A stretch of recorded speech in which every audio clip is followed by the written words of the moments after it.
I'm an adult with adult money and adult skills, and you can't stop me because it's not a phase, Mom.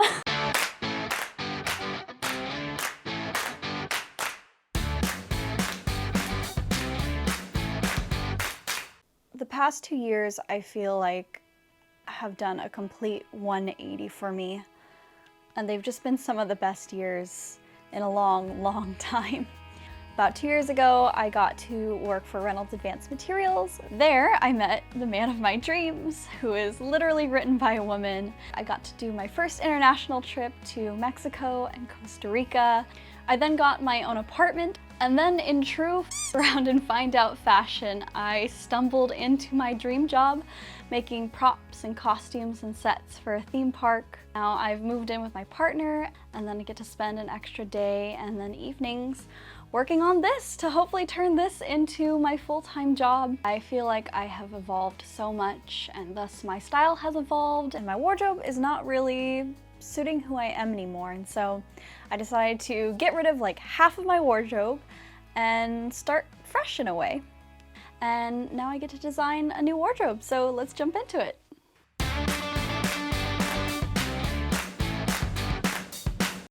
I don't really know if my style fits any particular niche or name, but the idea that's been coming to mind is like Golden Goth. Not that I really identify as goth, because let's face it, I'm really just an emo piece on the inside. I haven't grown out of my emo phase. To join the Black Parade! So I'll be mostly making some layering pieces to kind of serve as the foundations for all my outfits going forward. To figure out what I needed to make a functional wardrobe, I began by searching up my style terms on Pinterest and created a board that had a bunch of looks that I was inspired by. Then I looked at what items kind of repeated, what were a theme throughout, and made a list of those. So here's what I will be building. 2 pairs of high-waisted fitted trousers, one in black and one in gingham, 1 side slit skirt, 2 camp collar tops, 1 vest, and 1 off-the-shoulder top. So let's get to building.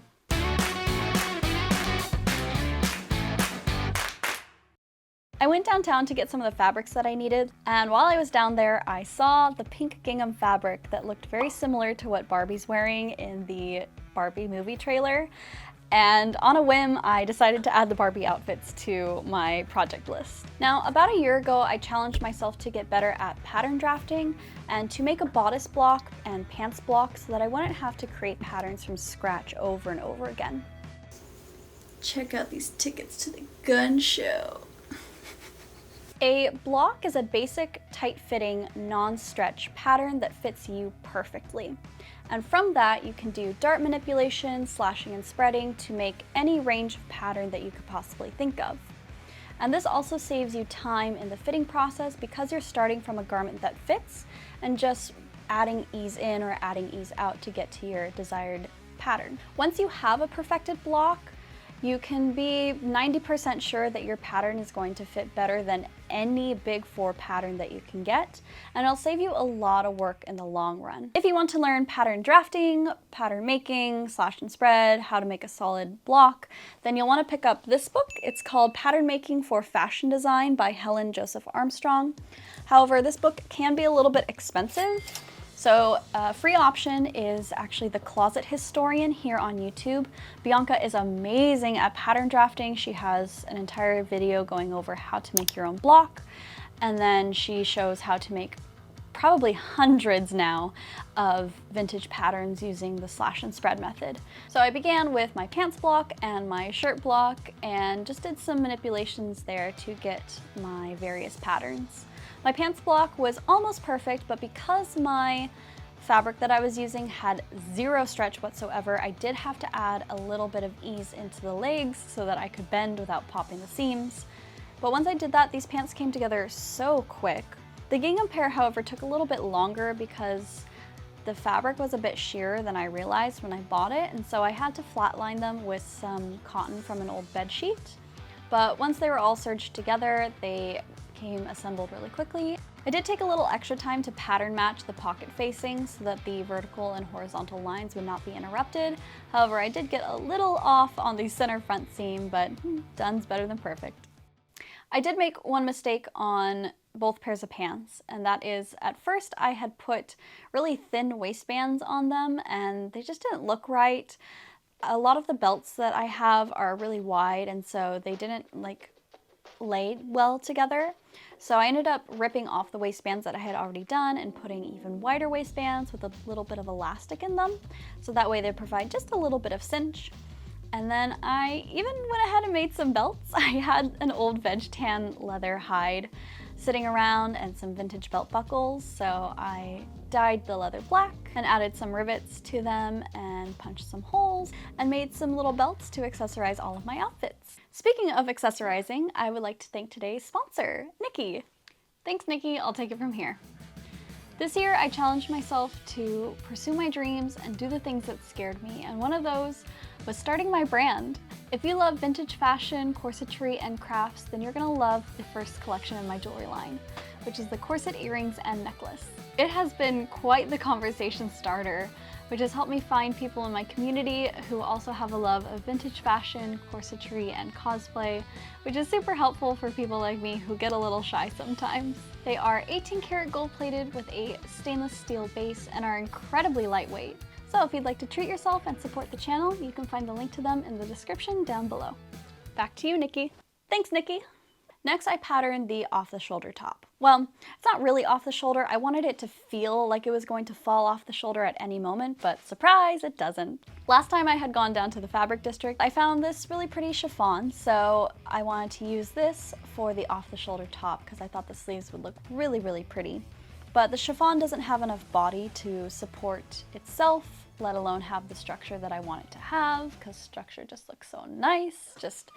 I want to sculpt my body with fabric. So I flatlined the top pieces in a basic cotton fabric. So that took a little bit of time, but once that was done, I just sewed up the darts, sewed up the side seams and the shoulder, and then basted in a zipper.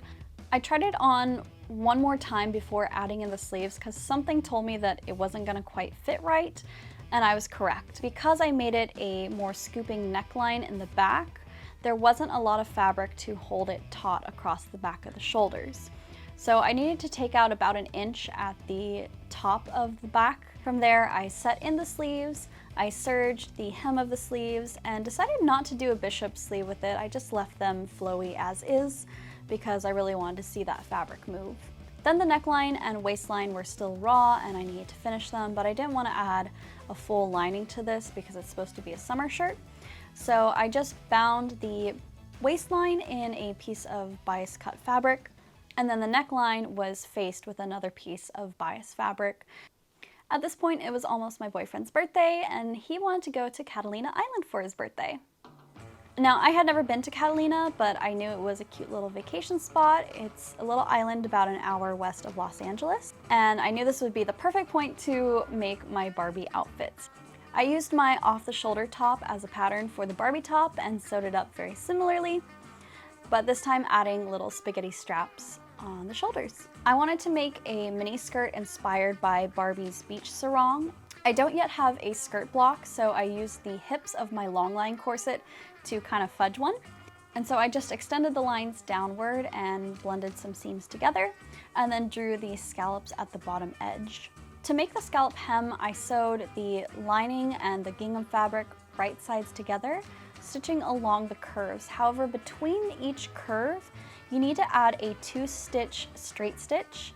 You also want to make sure that you clip it really, really close to the corners so that all of that fabric can be eased out. So then that way, when you pull the fabric right side through, you don't get this diaper bunching effect at the corners. From there, I top stitched everything together and added a side zip, although at this point, I kind of wish I had put a back zip because for some reason, I just don't like side zips. They always make things lay funny.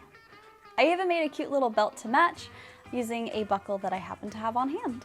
We had such an amazing time out there. We got to kayak, we got to see the Garibaldi fish that the area is famous for, we got to go jet skiing for the first time, and that was a lot of fun.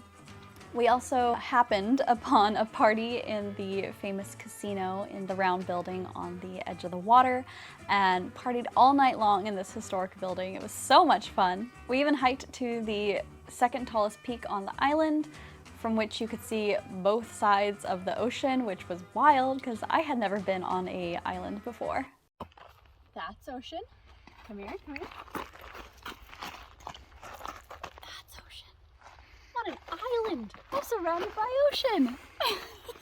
Now, my man plays golf, but I don't. So I promised him that I would play Golf Caddy Barbie for his birthday and find ways to keep myself entertained. After a super successful mini vacation, it was back to the sewing table. Next up was a cotton lawn and organza camp shirt. Now, as somebody whose foundation shade is A4, I prefer to always have a thin layer on my shoulders when possible to hopefully prevent the skin cancer from eating me alive. But as somebody who lives in Los Angeles, it is often way too hot for most fabrics. So I found this cotton lawn, which is one of the thinnest cottons that you can get. And then I also wanted to do an organza version of this top because sometimes you just want like an elevated look depending on where you're going. I did pull out one of my vintage patterns for this shirt because for some reason I'm still a little scared about patterning collars. However, when I made a mock-up, it just had so many fit issues, so I decided to stop being a little chicken and go pattern my own camp collar shirt. But I found it wasn't that hard, and actually the collar from the vintage pattern fit very well on my bodice block. So I combined the two and made this really cute shirt.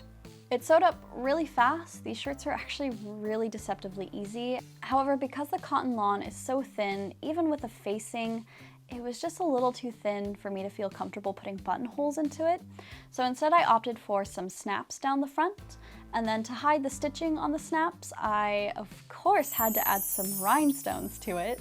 I then made the same top in the organza fabric that I used for the hem of my aerial dress. And this one came together so cute. It is a little itchy though, so I will probably only wear it for special events. Next was a vest. I think vests are a great way to add a lot of character to an outfit. And I've had this fabric in my stash for a long time, but I just couldn't think of anything that it felt right to use it on. So when I saw that Victorian-inspired waistcoats were a common theme in my Pinterest board, I knew that I had to make a vest out of it. This fabric is a light quilting cotton, so it doesn't have a lot of body, and I really wanted some more yummy structures. So I lined the entire vest in my favorite fabric, cotton twill. However, when I got about 90% done, I decided to try it on just to see, and I realized I didn't like the neckline of the top all that much. So I flipped the vest inside out and cut the neckline back a little bit, and then closed up the garment. Then I had a hard time deciding what buttons I wanted to put on it. I had a few good options, so I put it to a poll, and you guys voted for these cute little teal and gold buttons, and so I sewed those on, and voila, we have a cute little vest. I think part of growing up is allowing yourself to dress how you've always wanted to dress. Going back as early as 4th grade, I remember being so fascinated by gothy fashion. Now, growing up in a conservative household, I wasn't really allowed to dress gothy as a child. In fact, the only gothy thing I owned was this hand-me-down fishnet long sleeve shirt that had an attached varsity tank top with it, and I used to sneak that to school trying to wear it, but of course I got in trouble. But now I'm an adult with adult money and adult skills, and you can't stop me because it's not a phase, Mom. Next up was a gothy little side slit skirt. For this I used my aerial pattern. I folded it a 1/2 inch above the waistline and then cut it to where it was just ending below my knees. From there, I sewed all the panels together just like I did in the aerial video. However, the side slit panels, I folded the seam allowance back and top stitched it down. Then I cleaned up all the hems, cutting any unevenness away, and then hemmed everything with a single fold over 1/2 inch allowance. I added once again an elasticated waistband that was pretty wide and closed everything with a nice little metal zipper. Next was my dream mesh shirt. I got this power mesh from one of my favorite shops, Chevalier Fabric in downtown LA, but they're also on Etsy. And for my pattern, I removed all the darts and flattened the pattern down as best as possible. We don't need any darts on this top because the fabric is going to stretch over the curves. So once I had my front and back, I used my favorite bishop sleeve pattern and just serged everything together. Before I finished the top, I had tickets to see one of my friends, Lucy Ziegfeld, perform at an emo night cabaret. Lucy was absolutely amazing, so were all the other performers. Everybody just had wonderful energy and was so expressive, and it was so cool to share with so many people in the music that we grew up with. The next day I did add the cuff to the shirt. However, you tell me, do you like the bell sleeve better or do you like the bishop sleeve better? I do have enough fabric for maybe 1 or 2 more, so should I make another?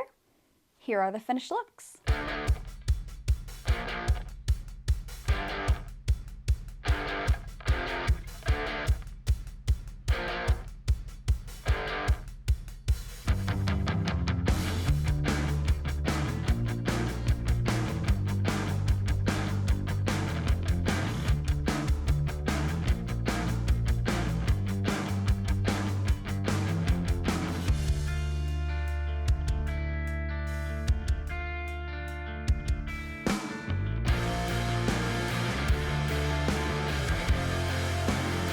My goal was to get to about a 75% me-made wardrobe, and so this is part 1 of the video series. So if you'd like to see more complex designs, then stay tuned for the next videos. And if you enjoyed this video, consider supporting the channel by getting yourself a little corset earring set or corset necklace. I appreciate your guys' support so much. Remember to unplug and go make something, and I will see you in the next video. Bye!